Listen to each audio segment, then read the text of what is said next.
Chères Larzacoises, chers Larzacois, l'année 2021, bien qu'encore marquée par le contexte sanitaire, a été une année productive, avec des concrétisations fortes pour les Larzacois. Au Pâté, les travaux d'aménagement de la gare de Bourret ont été achevés. Projet d'envergure, il permet d'améliorer la desserte de la gare par les transports en commun, de fluidifier et sécuriser les flux de véhicules, piétons et cyclistes, avec un effort particulier sur les mobilités douces. Le moins que l'on puisse dire, c'est que nous ne sommes pas déçus. Autour de l'esplanade, un véritable espace de vie a été créé dans une démarche de redynamisation du quartier.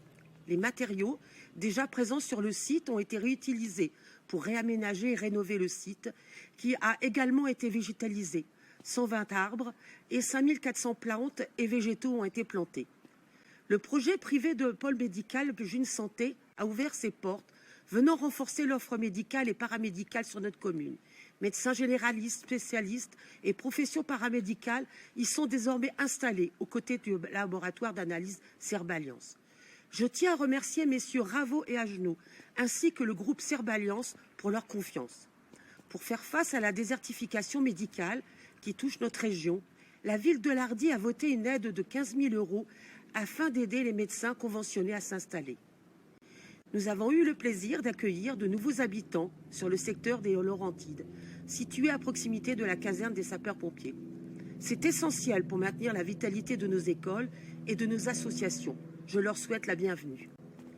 L'implantation du nouvel Intermarché a permis la création de 35 emplois de proximité et de multiplier par 5 la surface de vente. La nouvelle offre du magasin fait la part belle aux produits locaux et de nombreux services sont disponibles pour les habitants. Je tiens à saluer l'engagement de M. Dal Carbonard dans la vie locale de Lardy et celui d'Intermarché, installé depuis 20 ans maintenant sur notre commune. La pharmacie du Pâté vient elle aussi d'emménager rue Jacques-Cartier afin d'augmenter la surface de vente, notamment en parapharmacie. Face à Intermarché, des locaux commerciaux et de bureaux seront prochainement accessibles, étoffant encore l'offre de services à la population. À noter également ici, des locaux sont disponibles aux 62 Grandes Rues dans les boutiques éphémères pour les jeunes entrepreneurs qui souhaitent se lancer sur notre territoire grâce à des loyers très avantageux et des baux flexibles. Au bourg, la commune de Lardy a poursuivi la mise en valeur de son patrimoine communal avec la rénovation du parc de l'hôtel de ville, désormais pleinement accessible jusque sur ses rives. Vous n'avez désormais plus d'excuses pour venir admirer le magnifique florissement réalisé par les équipes des espaces verts de la ville, ainsi que les arbres remarquables au cœur de cet espace préservé et classé de 6 hectares. Petit clin d'œil pour les élus de notre ancien conseil municipal des enfants, qui ont sélectionné 2 nouvelles structures pour compléter l'aire de jeu qui fait le bonheur des enfants. Merci à eux. Je terminerai ce retour sur les grandes réalisations de 2021 en évoquant l'arrivée attendue de la fibre optique sur l'ensemble de la commune. Je tiens à cet égard à remercier chaleureusement tous nos partenaires ainsi que toutes les entreprises qui sont intervenues pour concrétiser l'ensemble de ces réalisations. Je me permets ici de partager également avec vous les dernières informations relatives au projet de la société Eiffage qui prévoyait d'installer un stockage de déchets sur l'ancienne carrière de sable située sur la propriété privée au sein de la forêt de Cheptainville-Lardy. Notre mobilisation collective, qui a réuni plus de 15 000 signatures, a obtenu un bel écho dans les médias contre ce projet, semble payer. J'ai l'espoir de vous annoncer une bonne nouvelle dans les prochaines semaines. 2022 sera marqué par le lancement de nouveaux projets. Au bourg, nos footballeurs pourront découvrir leurs nouvelles tribunes et leurs nouveaux vestiaires. Ils permettront d'accueillir une section de foot féminine. Les travaux de rénovation du parc Art Déco Boussard viennent d'être lancés avec le soutien notamment de la Fondation du patrimoine parrainée par Stéphane Bern. Au Pâté, la requalification de l'ancienne halle SNCF sera engagée et portée par la communauté de communes. Elle accueillera une maison France Service et proposera un guichet unique d'accès à différents services administratifs et de l'État, mais également un espace de coworking pour les indépendants et les entreprises et un espace e-learning pour les étudiants. Des locaux commerciaux seront créés en rez-de-chaussée à 2 pas de la gare pour offrir de nouveaux services. La relocalisation de l'école Jean Moulin sur l'ancien terrain d'Intermarché, route nationale, sera lancée.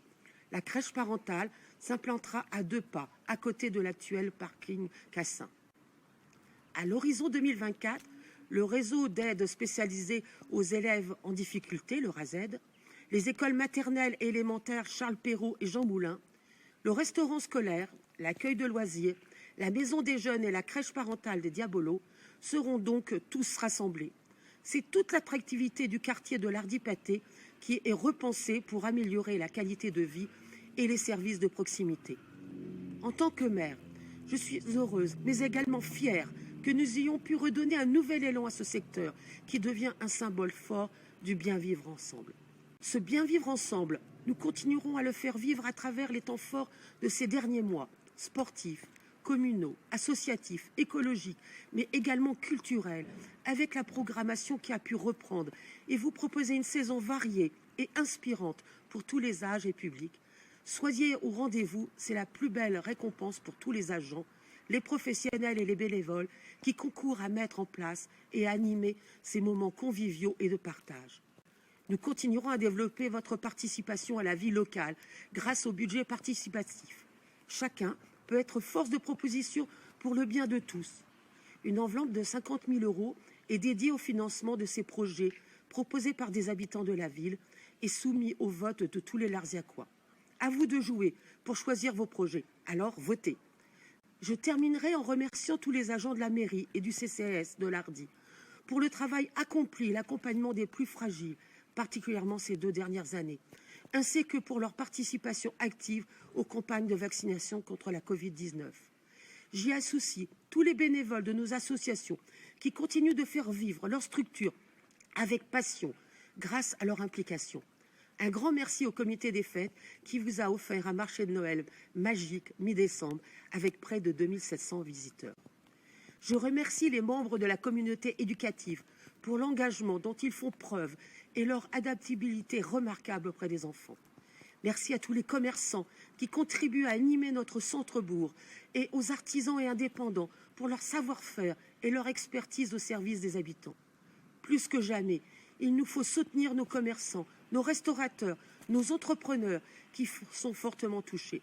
Rappelez-vous que consommer local est important. Une mention spéciale pour nos forces de l'ordre et de secours et leur engagement indéfectible sur le terrain qui reste intact. Merci. Le jeudi 27 janvier à 19 h, sur la page Facebook de la ville de l'Hardy, je vous propose un Facebook Live pour répondre à toutes vos questions. Notez cette date.